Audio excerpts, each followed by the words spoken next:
Inc. magazine has named him as a top 100 leadership expert.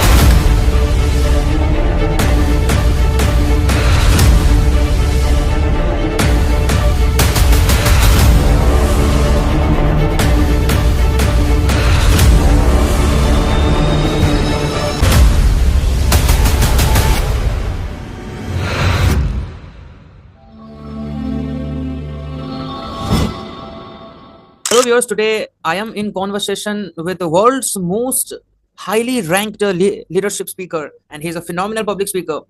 As you can see his videos on YouTube, on various platforms, right? He has trained 500 plus Fortune companies so far, and he is known to be an IT transformational expert, author of two best-selling books. The first one is on leadership, and second one is Fast. He believes that success cannot be achieved without clarity. And today in the podcast, I'm going to discuss why it is. I mean, why clarity is very important. Why we should have not a lot of options in our plate. So first of all, Jordan, sir, thank you so much for taking out your 30 minutes for this valuable discussion. So, and the Yeah. viewers, we will also get insightful tips from your expert experience and your expert advices. So thank you for being on the podcast. Okay. And it's Gordon, not Jordan. Gordon, right? So Gordon, No sir, problem. I have been through your LinkedIn, and you have posted a strategy which is FAST, FAST. Yeah. And it was the first moment when I got intrigued that, I mean, what kind of a strategy it is? Fast. And when I read that post, it was like F stands for something very insightful. A stands for Focus. accountability. S stands for simplicity, and then T stands for transparency. So I mean, what is it? Please explain it in simple words, right? Yeah. So for me, I worked in IT, or I worked in IT for over 30 years, and I like a challenge. So in order to advance rapidly, I took on the more difficult projects, and as I started to do that and gain a little bit of success, I became a sought after turnaround expert. Right. And when you're a turnaround expert, you have to come in, understand why things are failing, and fix it. And when I looked at my history, I wondered, was there a pattern that I was following? And I was just not aware of it. And I sat down and I kind of, did a bit of introspection. And what I realized was that on every project, there are actually only 4 reasons why things fail: lack of clarity around the goal, also a lack of focus. We don't know what success looks like. We have a lack of clarity of accountability. People don't know what they're supposed to be doing. We don't know how we're going to hold them accountable. A lack of simplicity, and simplicity is about how are we going to get from where we are to where we need to be. And then the last one is about transparency. We don't have clarity into our progress. And when we lack clarity into our progress, if we don't see the progress we were making, it can make us demotivated and stop. So if you want to be successful, you've got to increase your focus, your accountability, your simplicity, and your transparency. And when you do that, not only will you be successful, you will actually achieve your results fast, because the quickest way to do anything is to get it right first time. Listen to Gordon with the tips about starting simple, starting small, celebrate, and all the great things that he said, and I just take it all and send it to myself.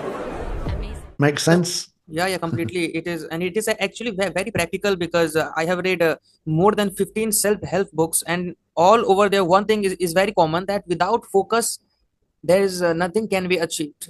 So focus is really very important. Yeah, I did a post on LinkedIn today. I was just looking at some quotes on focus, and there was one from Bruce Lee, and he said, "The exceptional warrior is an average person with laser focus." So when we are doing exceptional things, it's not necessarily that we've got amazing talent, it's that we've just got exceptional focus. Right. I mean, we and I'm sure along with the rest of your listeners, very, very big cricket fan, and it doesn't matter how good a batsman you are, if you're not focused, if you lose focus for 1 second, your stumps are everywhere. And we've got to keep that focus, keep the eye on the ball, hit it, and then move on. So yeah, focus, massively important. Right. And sir, recently I have interviewed Mr. George Mumford, who is a coach of Michael Jordan. He also said that when Michael used to play in the court, he also tend to teach him that what is mindfulness. and how to Yeah. build focus. So what would you advise that how to build focus in this distracted world, that how to keep focus towards the goal, right? So you need to have clarity on what the goal is, but also clarity on what are the things that you need to do to get there. And then you just need to be disciplined about not getting sidetracked. It's very easy for us to, how many car crashes, guys driving down the road, a good looking girl goes past, boom, it's over. So we've got to have that mental discipline. But to do that, we need to know what are the activities that are going to move us forward. What are the things that are going to give us the best return on investment, and focus on those. And anything that doesn't move you towards your goal, don't do it. Sir, you have mentioned multiple times that that clarity is very important, but how can a person can get clarity? Because today, because of digital era, because of internet, we get lot of choices, we get plenty of options.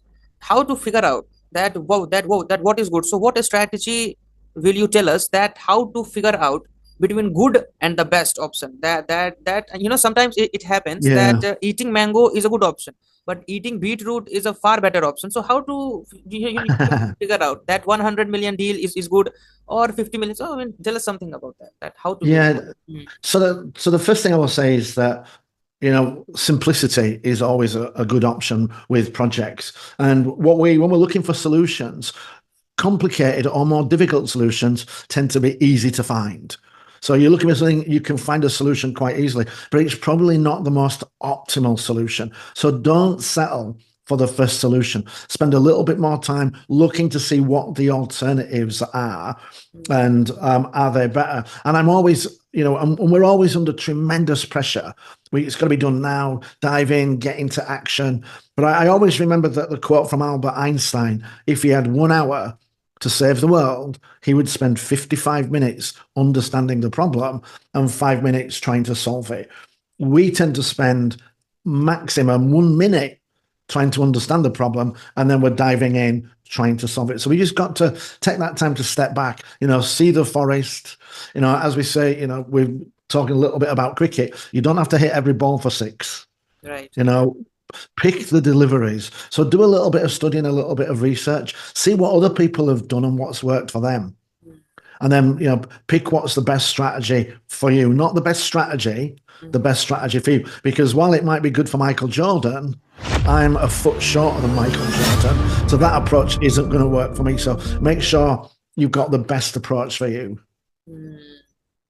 And sir, I'd like to know that how can be accountable, because after focus accountability comes. So what would you advise to be more accountable in these days for students, for leaders, that how to become responsible, right? No, so accountable and responsible are two different things. Responsible is about execution. So you could be the opening batsman. You're going to be responsible for helping to build a good score. The coach is accountable for the win, and he doesn't play. So accountability is about ownership of the outcome. Responsibility is about the execution of activities. And what we need to do is we need to own the outcome. And when we make a commitment, meet that commitment. If we want our teams to be accountable, we've got to be the role model for what accountability looks like, because we set the tone. What leaders do gets copied and becomes the culture. I was at a speaking gig. I was invited to a speaking gig in Lithuania, and I sent my invoice for the speaking fee. They paid me within 24 hours. How quickly do you think I responded to any question that they sent to me? I responded immediately, because they'd set the tone for the relationship. I send an invoice, it's paid immediately. Now I'm gonna mimic that behavior. If they take 4 weeks to do that, then when you email me for some information, maybe I'm not going to get to it as quickly. So with our teams, with even our partners and suppliers, the way we act will have an impact on how they respond to us. So we need to be accountable, make commitments, keep commitments. And it's about taking ownership of the outcome. So when we're leading teams, we are still we still own the outcome, but we can help them take some of that ownership by setting them up for success. Because when they feel they're going to be successful, then they'll take ownership of it.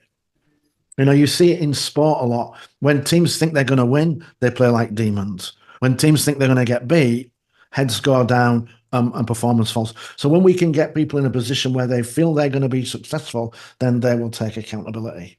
Right. Make sense? Exactly. And sir, you have explained it in very simple words, that how to differentiate between accountability and actual responsibility, and how it can bring huge results while becoming. Accountability is the difference between success and failure. If people take ownership, when things start to go wrong, they'll look at it and think, this shouldn't be happening. What can we do to fix it?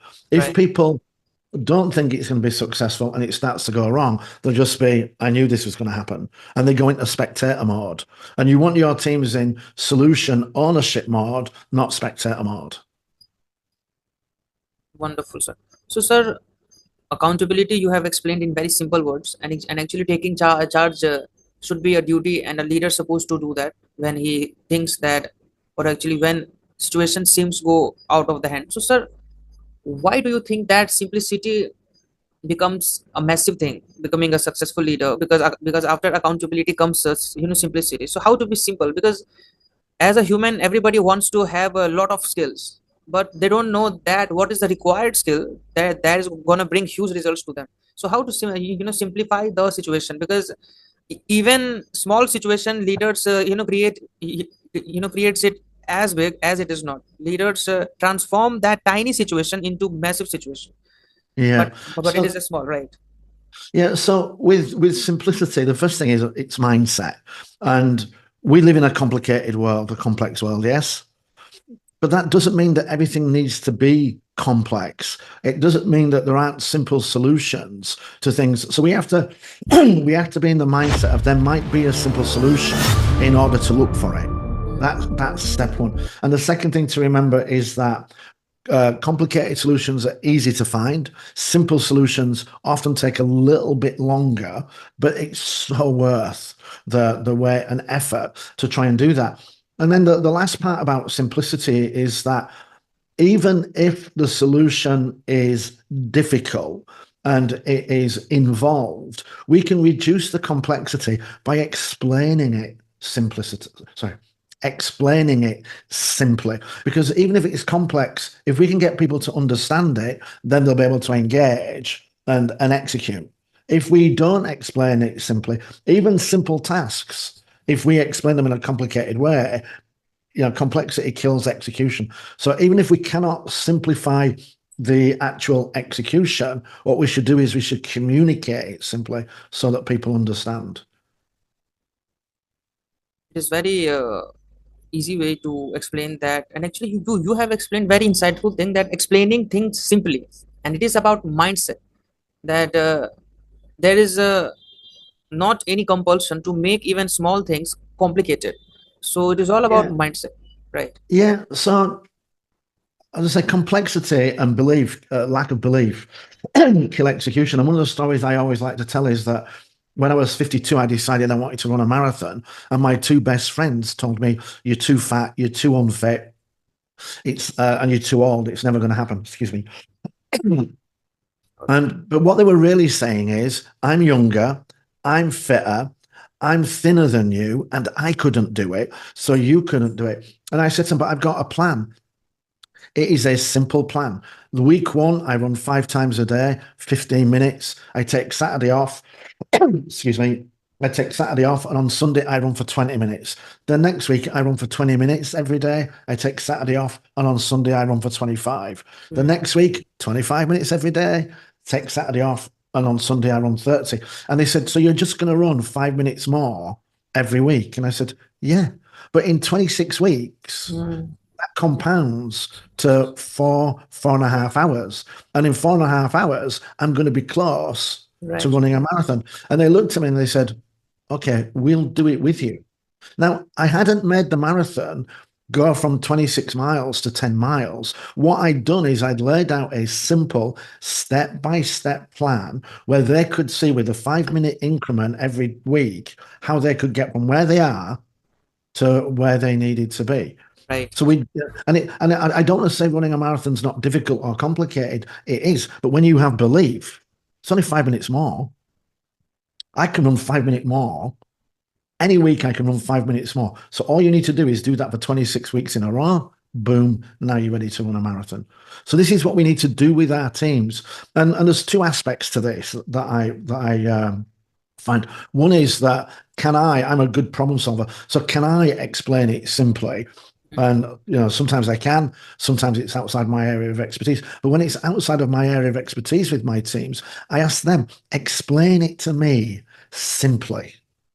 And what we'll find is that, well, I can't do that because you don't have the expertise. Yeah. Einstein says, if you can't explain it to an 8-year-old, you don't understand it. So now explain it to me like I'm an 8-year-old. And when they do that, they're actually explaining it to themselves. So Right. now we have a collective view of how we are going to get to solution. And it can be a complicated process, but if we explain it simply and we've got understanding leads to action, action leads to progress. Right. Amazing things that you have explained, and sir. I was reading a quotation of Brain Tracy. He also mentioned that there are 3 steps of achieving anything in life, whether you want to pick a great deal, or you want to do anything, whatever you desire. The first step, as you mentioned, that it is imagination. That first we should imagine the things that we exactly want in the future. And the second step is hope, that and actually belief, that we need to create and we need to cultivate a strong belief that yes, I will do. And the third is action, because without executing, nothing is gonna. So you have also explained that belief is important. Yeah. So one of the things that I'm a firm believer in is that we need to aim high, have an aspirational goal, be clear about what success looks like, and we have to have belief. My teams have to have belief, but you can't just. Hope is not a strategy. Yeah. Hope is not a strategy. So what we have to do is we have to build belief, and we build belief by showing people, if you run 5 minutes more every week, you'll be able to run a marathon. And if we can break it down and people can see how they can go from here step by step, and they've got the tools to do it, that's what's going to give them belief. So we can't just, I don't think of myself as a motivational speaker. I see myself more as an inspirational speaker, because motivational speakers go, you can do this, come on, let's do it. Right. Yeah, great, but how? How am I going to do it? So what we've got to be able to do is break it down step by step. And when we can see that path, even if it's difficult, but if we can see how we're going to do it and we build in quick wins along the way, that'll generate belief, it'll build momentum, and you'll be successful. Right. And sir, you mentioned that you are an inspirational speaker, and actually I have seen your videos as well. And the way you speak, the way you inspire them, and the way you explain things very simply, even if the thing is very complex, you use simple words and simple stories. So what is the secret behind your public speaking? According to your experience, what are those essential things to incorporate in our public speaking style? Right. Yeah, so I don't have anything against motivational speaking. I don't think inspirational speaking is necessary higher. I tend to think about motivation as somebody stood behind me going, come on, you can do it, you can do it, you can do it, let's go. Whereas inspirational for me is I tell you once and then you go, I've got this. And you are inspired to go and do it and make the steps.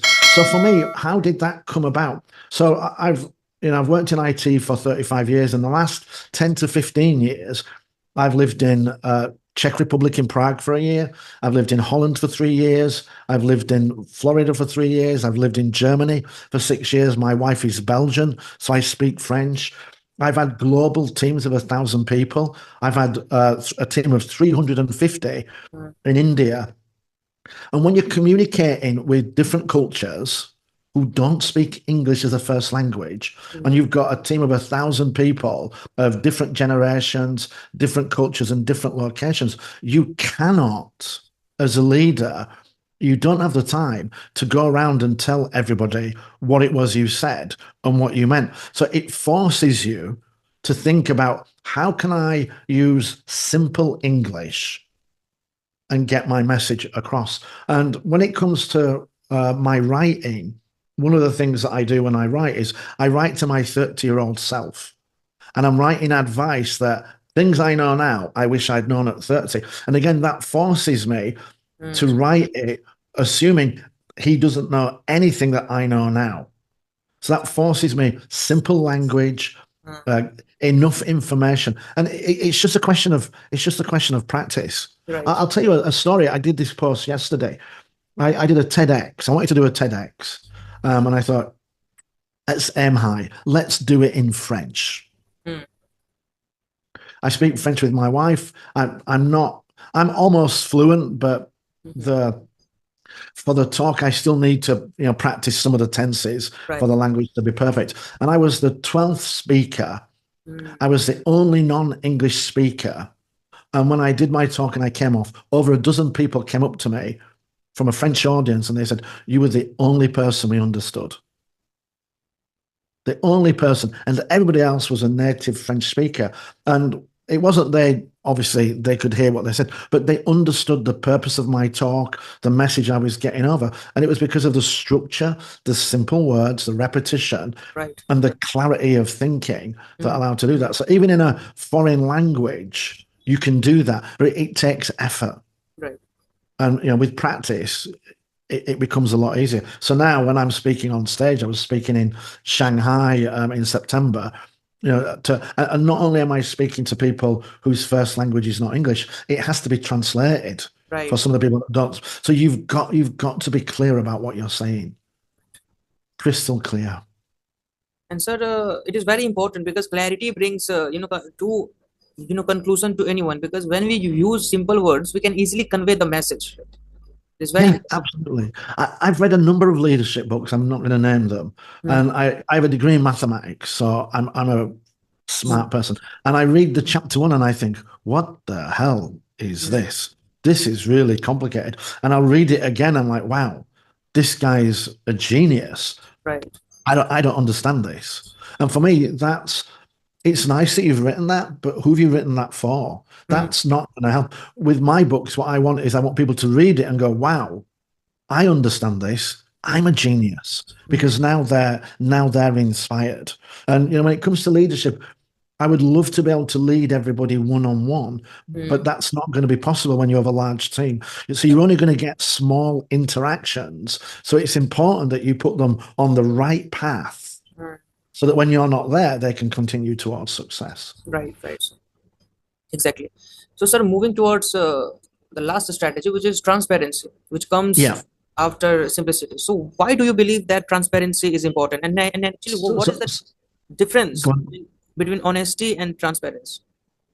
So transparency has a couple of meanings. One of them is to be transparent about your actions and your dealings. And if people understand what you're doing and why you're doing it, and if it aligns with the values or what you've said, that's going to build trust, which is important. When I'm talking about transparency, I'm talking about transparency in a performance. Let me ask you a question. It's the Cricket World Cup final. You've won the toss. Are you batting first or second? First. Really? Most teams go second. It depends on the conditions, but most teams, when they win the toss, they want to bat second. Why do they want to bat second?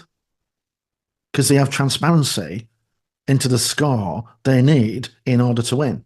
And then what do? We look at our run rate, and we see it in cricket all the time. This is the run rate of the first team, and then we can look at the performance of the second team. Are they on track to catch them or exceed them? So this is what I'm talking about with transparency. Do we know the journey? Can we see where we are after 5 overs? Do we need to start being a little bit more aggressive and up the over rate, or are we doing fine and now we can just play a bit more less risky? Less risky, right. But you ruined that by batting first, but I'll let you off of that. So, sir, you have explained that transparency should be very important, and actually it plays a massive role for a leader. Yeah. And sir, so I was in Barbados for the Cricket World Cup final. After 15 overs, it looked like India had the trophy in the bag. Crowd were cheering, everything was winning. Those next 4 to 5 overs, right, and I was cheering for India, by the way, not South Africa. And over those next 5 overs, South Africa started to creep back into the game. And what me and my friend Tarak noticed was the closer and closer it got to the end, the more and more people in the audience were stood up and cheering and were like, yeah, we're for South Africa, because they thought they were going to win. That progress motivated them. And you could even see with the Indian crowd, not the motivation, they were still motivated, but the confidence Right. started to eat away. So transparency, it's good for us to know so we can react, but it's also great for motivating us to move on. But happy to see India through probably the best final over in a cricket World Cup and win. But this is the power of transparency and the impact when we see the progress we're making. It creates a huge impact. So, sir, you have explained your strategy of fast in very simple words, as you really do. So the viewers would have understood it in very amazing way, and the viewers will definitely find it very practical and insightful conversation. So I have request to the viewers that comment in the below that what is the one thing that you found very interesting, and you have learned it very beautifully and very in very simple things, because these are very simple things, but it actually skips our mind, it slips our mind, and that creates a lot of trouble in any field. We have to bear in mind, and I don't want to. I want to keep inspiring people. These are very simple things, but that doesn't necessarily mean they're easy to do. No, yeah, it is not easy. But if you follow them, it will become easier, and you will have success. Right. And even the wrong path is difficult. But if you can be on that right path, these things, it is a simple approach. Right. But things that are worthwhile, still, running the marathon, you still got to run 26 miles. But if you've got that belief in the approach, Right, it's a lot easier. so these are actually simple things, but it is very hard to execute, because in this world people are very distracted, so they forgot that that does easy thing works, or do we go for complex things. So it is very hard to execute, but it is very simple. Understand? It is, it is, and this is why transparency is important. Transparency, because as you execute, you're going to get immediate feedback that after 5% of the way through, are we on track? 10% of the way through, are we on track? And when you've got that transparency that's telling you, yes, you're on track, or even better, you're a little bit ahead of schedule, that will motivate you to double down your efforts. Right. And move forward. Again, just talking about cricket, a lot of times we see teams get ahead on the run rate and then they just go crazy and they win by 2 or 3 overs, because now they feel confident, it's going well, and that's what we want to be doing. So even if it's difficult, that transparency is crucial. And if you're not making the progress, then you've got to review your approach. If you're trying to take a single off every ball to score 10 and over, that ain't going to work. You just need to flash the bat a little bit more to get that rate up. So transparency, focus, accountability, simplicity, it's part of the setup of the project. And then transparency is about that, tracking the progress, the motivation, and understanding where we are. Right, and it is very crucial things. So Gordon sir, thank you so much for being on the podcast, and viewers, you're welcome. have really found it very interesting. And so you are an amazing speaker, and the way you have explained your strategy, and it's actually explained with simple words, it's gonna make complete sense to the viewers. So thanks again for taking out your precious time and join us on the podcast. Thank you, sir. So let me just make an offer, because for me it's all about inspiring and motivating people. What we'll do is for people, if they want, I don't know, I'm going to give you a PDF or an audio version of Fast, and if people want to read that, download it, listen to it, then I'm sure we'll have a link somewhere that they can click. I will add that specific link of the PDF in the description section, so that our viewers can easily get that, access that. Excellent. Thank you, sir, for being on the show. Thank you. Thank you. My pleasure. Thank you, sir. Take care. Bye. Thank you.